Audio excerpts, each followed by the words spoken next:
स्वस्येमाक्षभिर्यजत्राः स्थिरैरङ्गैस्तुष्टुवां स्वस्तनोभिर्व्यसेमहि देवहितं यदायुः। श्रद्धेय योग और आयुर्वेद के शिरोमणि श्रद्धाचार्य बालकृष्ण जी हमारे मध्य में उपस्थित हो रहे हैं। आपके और पूज्य स्वामी प्रणवानंद जी महाराज के कर कमलों से ओम की ध्वजा का उत्तोलन होगा।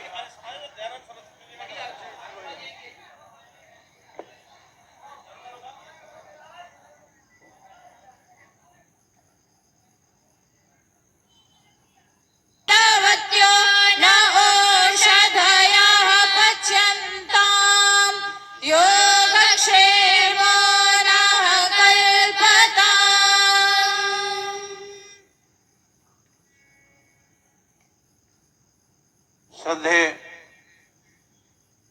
योग आयुर्वेद शिरोमणि श्रद्धाचार्य बालकृष्ण जी का किसारी महासम्मेलन के पावन पर्व में हार्दिक अभिनंदन और स्वागत है। आपकी उपस्थिति हम सब के लिए एक आनंद का क्षण है। आप सभी से मैं प्रार्थना करूंगा कि आप सब अपने अपने स्थान पर बैठने की कृपा करें।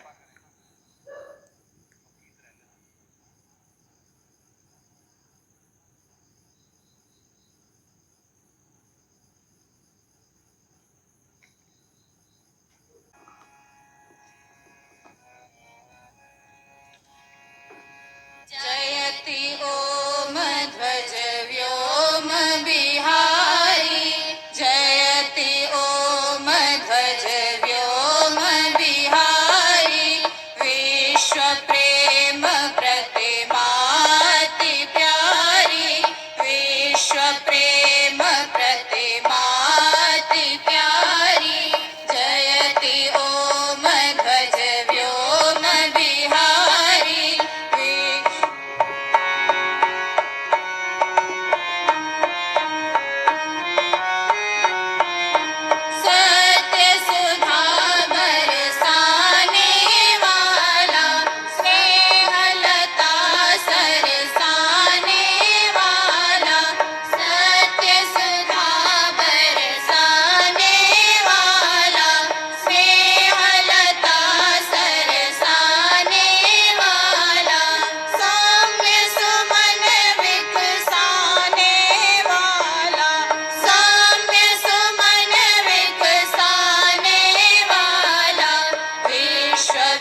के उपरांत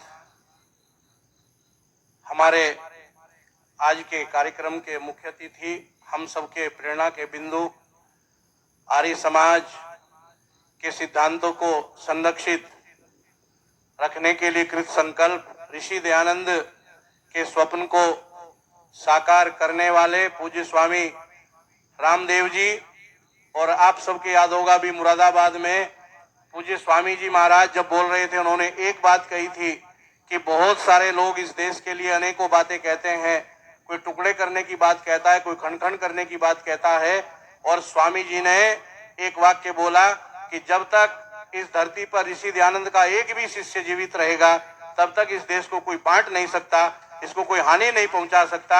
उसी परंपरा में हम सबको आप्लावित करें आदरणीय श्री युवा शक्ति के प्रतीक आचार्य अनुज शास्त्री जी। और आप सभी से निवेदन करूंगा जो इधर उधर बैठे हुए हैं, खड़े हुए हैं, कृपया जहां स्थान खाली है वहां अपना स्थान ग्रहण करें।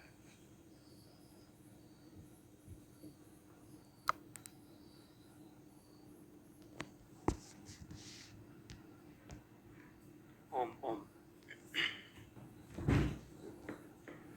चलिए सभी सीधे होके बैठेंगे, मेरे साथ मिलकर पवित्र गायत्री का उच्चारण करेंगे, अपने अंतःकरण और इस वातावरण को पवित्र करेंगे। ओम भूर्भुवस्वः तत्सवितुर्वरेण्यं भर्गो देवस्य धीमहि धियो यो नः प्रचोदयात्। ओम पावकानः सरस्वती वाजिभिर्वाजिनीवती यज्ञं वष्टु धिया वसु। व्याख्यान वेदी पर विराजमान इस आर्य महासम्मेलन में उपस्थित बहुत सारे गुरुकुलों के जन्मदाता और वैदिक सिद्धांत को जन जन तक पहुंचाने के लिए तत्पर हमारे श्रद्धेय स्वामी प्रणवानंद जी महाराज, मंच पर विराजित अन्य सभी सन्यासीगण और इसी मंच पर विराजित गुरुकुल पोंदा के आचार्य डॉक्टर धनंजय जी, देहरादून की पावन भूमि से ही उपस्थित हमारे बीच में द्रोणस्थली की आचार्य बहन अन्नपूर्णा जी,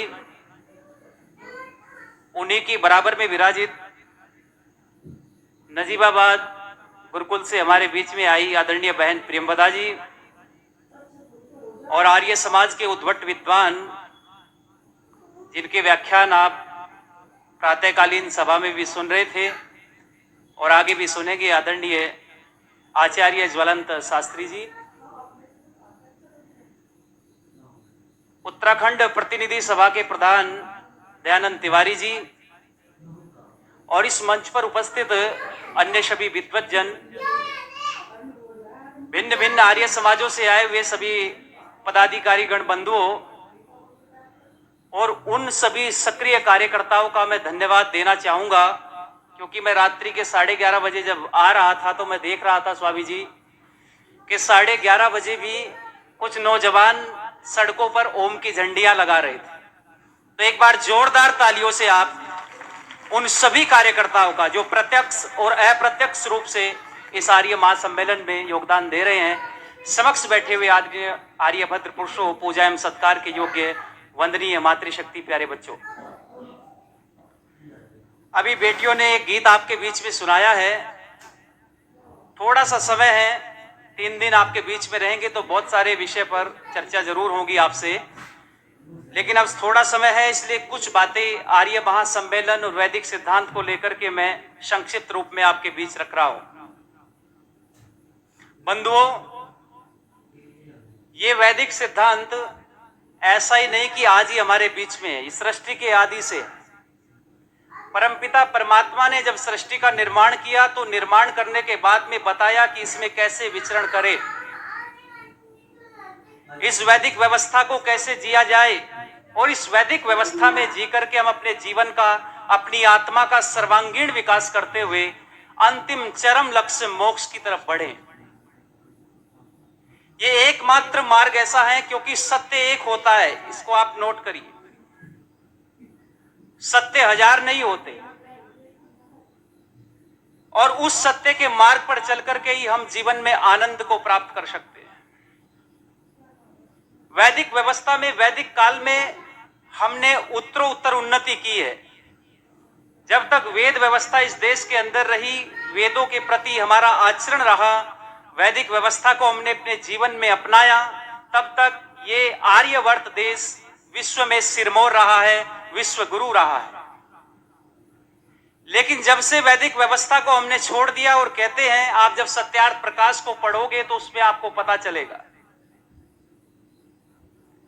महाभारत काल से पूर्व ही विकृति आनी शुरू हो गई थी महानुभाव। और विकृति इस प्रकार आई कि दोष बढ़ते चले गए, वैदिक पथ को लोगों ने छोड़ा आलस्य प्रमाद के कारण, और धीरे धीरे विकृति बढ़ती चली गई और एक ऐसा महायुद्ध हुआ जिसमें मनीषी लोग चले गए, विद्वान लोग चले गए, और अविद्वानों के कारण, आलस्य प्रमाद के कारण लोगों ने कहना शुरू कर दिया, जो वैदिक व्यवस्था का मैं जिक्र कर रहा हूं, वेद का जिक्र कर रहा हूं, उसके लिए कहना शुरू कर दिया कि वेदों को तो शंकासुर नाम का राक्षस ले गया। लेकिन स्वामी दयानंद जी ने कहा है कि यह दुनिया के लोगों, ये जो शंकासुर नाम का राक्षस है ये तुम्हारा आलस्य और प्रमाद है, ये कोई और नहीं है, तुम्हारा आलस्य और तुम्हारा प्रमाद ही है जो तुम्हें वेदों से दूर ले जा रहा है। इसलिए एक नारा लगाया महर्षि स्वामी दयानंद ने और हमसे बोले कि ऐ दुनिया के लोगों कहां लौटो, जरा जोर से बोल दीजिए एक बार, वेदों की ओर लौटो। अब क्यों लौटो वेदों की ओर? क्योंकि कहते हैं सुखस्य मूलम किम, तो उत्तर क्या मिला आपने सुना होगा विद्वानों से, सुखस्य मूलम धर्मम। यदि आप धर्म का आचरण करोगे तो सुख मिलेगा। तो फिर ऋषियों से प्रश्न कर दिया विद्वानों से कि धर्मस्य मूलम किम, तो उत्तर मिला है वेदो अखिलो धर्म मूलम। यानी धर्म को यदि ठीक ठीक जानना चाहते हो, सुख प्राप्त करना चाहते हो, तो किसकी शरण में जाना पड़ेगा? वेदों की शरण में जाना पड़ेगा। वेदों से प्रश्न करने पड़ेंगे, ऋषियों से प्रश्न करने पड़ेंगे कि कैसे जीवन जिया जाए और कैसे जीवन में आनंद प्राप्त किया जाए। बहुत सारे लोगों ने सुख के अलग अलग रास्ते बनाए, अलग अलग मत बनाए, अलग अलग पंथ बनाए, अलग अलग व्यवस्था बनाई, और उन्हीं के अनुसार कहना शुरू कर दिया कि इस पर चलो तो सुख मिलेगा। लेकिन याद रखना, सुख तो मिल जाएगा पर वो तात्कालिक होगा, वो क्षणिक होगा, वो चिरकालिक आनंद नहीं होगा। यदि चिरकालिक आनंद प्राप्त करना चाहते हो, अस्थायी आनंद प्राप्त करना चाहते हो, तो कहां जाना पड़ेगा? हमें वेदों की शरण में जाना पड़ेगा। और वेदों की शरण में जाके वेद को पढ़ के, समझ के, जान के, विद्वानों के मुखारबिंद से सुन के उस पर आचरण करना पड़ेगा और अपने निश्चय को दृढ़ करना पड़ेगा। आज क्या हो रहा है कि जन्म जन्मांतरों के कुसंस्कारों के कारण जहां पर भी कुछ बातें सुनते हैं वहीं के लोग होके रह जाते हैं। आर्य समाज में आए, आर्य समाज में विद्वानों का व्याख्यान सुना, थोड़े से प्रभावित हुए, घर गए, कहीं किसी और पौराणिक जगत के व्यक्ति का प्रभावी व्याख्यान सुन लिया तो उसके होकर के रह गए। दूसरी जगह किसी सत्संगी का, किसी गुरु का व्याख्यान सुन लिया, वहां के होकर के रह गए। इस प्रकार से पथभ्रष्ट होने से सत्य की खोज नहीं होगी और सुख और आनंद बोलो नहीं मिलेगा। यदि अस्थायी सुख प्राप्त करना चाहते हो तो निश्चय कर लीजिए कि एकमात्र मार्ग है और वो है वेदों का मार्ग। और इस वेदों के मार्ग को दिया है स्वामी दयानंद सरस्वती, जो प्राय विलुप्त हो गया था। ये वेद ऐसा नहीं कि आज ही हमारे सामने आए, नहीं, सृष्टि के आदि से परमपिता परमात्मा ने 4 ऋषियों को दिए थे, लेकिन हमने बुला दिया था, बीच में छोड़ दिया था इसको। और स्वामी दयानंद जी ने कहा कि दुनिया के लोगों, मैं कोई मत पंथ चलाने नहीं आया हूं, मैं जो प्राचीन सभ्यता थी, प्राचीन हमारी गौरवमयी संस्कृति थी, हमारे आदर्श थे, हमारे आचार विचार थे, हमारी सभ्यता थी, उसी ऋषियों की परंपरा को मैं पुनः आप लोगों को बताने आया हूं। और ऋषिवर दयानंद का जीवन देखो कि अपने जन्म से लेकर के मृत्यु पर्यंत समाज के लिए जिए हैं, समाज के कल्याण की भावना के लिए जिए हैं। इसलिए समय भी हो रहा है। संक्षिप्त शब्दों में कुछ पंक्तियां मैं ऋषि दयानंद को समर्पित करना चाहूंगा कि आप वेदों को पढ़े, समझे और महर्षि दयानंद ने जो लिखा है उसको जाने। ये पंक्तियां कहकर के वाणी को विरमित करूंगा। समय बहुत तेजी से बढ़ रहा है और भी विद्वान हमारे बीच में, आप दच्चित होकर के सुनिएगा ऋषि के प्रति ये कुछ शब्द और ये पंक्तियां। देव दयानंद का कर्जा है इस माटी के कण कण पे,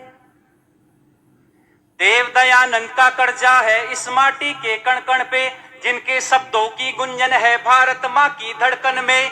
आज तुमको दिख रहा जो आसमान के तारों पे, उसने सारा जीवन काटा कांटों पे अंगारों पे। एक अकेला गरज रहा था पाखंडी ललकारों पे, जैसे शेर चिंगाड़ रहा हो लाखों भेड़ सियारों में। निज वेदना पर भी जिसके दिल में खाया खार नहीं, पर पीड़ा पर उसकी आंखों से खूनी जलधार बही। मैं अपने गीतों में उसकी धड़कन गाने निकला हूँ, ऋषिवर देव दयानंद की तुमको याद दिलाने निकला हूँ, अपने महापुरुषों की तुमको याद दिलाने निकला। मैं शब्दों की महफिल में नंगा नृत्य नाच नहीं पाया, मैं शब्दों की महफिल में नंगा नृत्य नाच नहीं पाया, अपनी पीड़ा में व्याकरण चित्रण बाच नहीं पाया। मैं पुरस्कारों की चापलूसी में सुंदर गान नहीं गाता, किसी रूपसी की यादों में रोते प्राण नहीं गाता। मेरे काव्य का निर्माण नहीं है सोने के उपकरणों में, मेरी कविता हार गई है दयानंद के चरणों में, मेरी कविता हार गई है दयानंद के चरणों में। अब तो अपना एक एक अक्षर सन्यासी सा लगता है, आर्य समाज का एक एक मंदिर मथुरा का सी लगता है, ऋषि का एक एक पावन वाक्य मधुर ज्ञान सा लगता है। मुझको मेरा टंकारा भी पुण्य धाम सा लगता है, मुझको मेरा टंकारा भी पुण्य धाम सा लगता है। उस पुण्य धरा की माटी का मैं वचन निभाने निकला हूँ, अपने महापुरुषों के तुमको याद दिलाने निकला हूँ, ऋषिवर देव दयानंद की तुमको याद दिलाने निकला। और कैसे थे ऋषि? महर्षि दयानंद को पढ़िए लोगों। देव दयानंद प्रकाश पुंज है गहन तमों की घाटी में, देव दयानंद प्रकाश पुंज है गहन तमों की घाटी में। देव दयानंद चंदन का पौधा सूखी बंजर माटी में, देव दयानंद करुणा का सागर पाषाणों के सीने पर। देव दयानंद रक्त बूंद था सूखे पड़े पसीने पर, देव दयानंद बलिदान था भारत माँ की छाती पर। देव दयानंद शेषनाग था पाखंडों की छाती पर। देव दयानंद का जीवन कैसा संग्राम रहा होगा, राक्षसों की लंका में जैसे हनुमान रहा होगा, राक्षसों की लंका में जैसे हनुमान रहा होगा। उस महामानव उस ब्रह्मचारी की मैं पीड़ा गाने निकला हूँ, ऋषिवर देव दयानंद की तुमको याद दिलाने निकला हूँ। और सुनिएगा, एकमात्र व्यक्तित्व जिसने नारी जाति को, नारी शक्ति को सर की पगड़ी बताया है और कहा है कि ऐ दुनिया के लोगों, जिस घर में, जिस कुल में, जिस परिवार में नारी का, बेटियों का सम्मान होता है वहां देवता निवास करता है। तो क्या बोले? देव दयानंद को मातृशक्ति का पहरेदार कहूंगा मैं, जो रातों को हृदय से फूटी वो चित्कार कहूंगा मैं। जब पूरी नारी जाति पर आरोप लगे आवाज उठी, जब धर्म के देवालयों में अबलाओं की लाज लुटी, जब मृत पति के संग में नारी भी चिता पर जलने लगती है, तब देव दयानंद के हृदय में एक आग पिघलने लगती है। तब दयानंद ने नारी शक्ति को मां कह करके सम्मान दिया, धरती से भारी बतलाया सबसे ऊंचा स्थान दिया। दुनिया के पत्थर खाए तुमको जीने का आधार दिया, पर हाय एक नारी ने ही जहर पिलाकर दयानंद को मार दिया। इसलिए लोगों, उस ऋषि को समझिए, वैदिक व्यवस्था को जानिए। आयोजक महोदय हमारे बीच में उपस्थित हो गए हैं। ये थोड़ा सा विचार मैंने अब की सभा में रखा है। 3 दिन आपके बीच में और बहुत सारे विषय पर चर्चा होगी। दच्चित होकर आपने सुना, सभी का बहुत बहुत आभार, बहुत बहुत धन्यवाद।